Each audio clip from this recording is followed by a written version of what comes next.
कि बाबा बैद्यनाथ हम आयल छी भिखरिया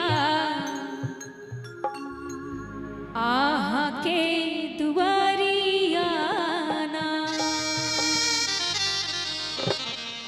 सारे लोग भिखारी बन के बाबा के दरबार में आए हैं। एक मिनट देखिए, किन्हीं बम जी का मोबाइल इसी शिविर में गिर गया है।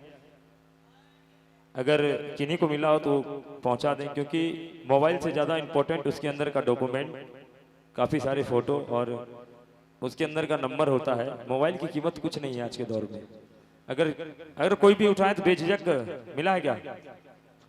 कोई भी उठाए बेझिझक, क्योंकि गिर गया है। गिरा हुआ सामान कोई भी उठा सकते हैं। अगर देख लीजिए आसपास अगर हो। मिल गया? किनका था, कहाँ मिला? चलिए मिल गया बम जी, बोलिए हर हर महादेव। ये होता है बाबा। आइए, सारे लोग बाबा के दरबार में भिखारी बन के आते हैं कुछ ना कुछ बाबा से मांगने के लिए, है ना? आइए कहेंगे कि बाबा बैद्यनाथ हम आयल छी भिखारी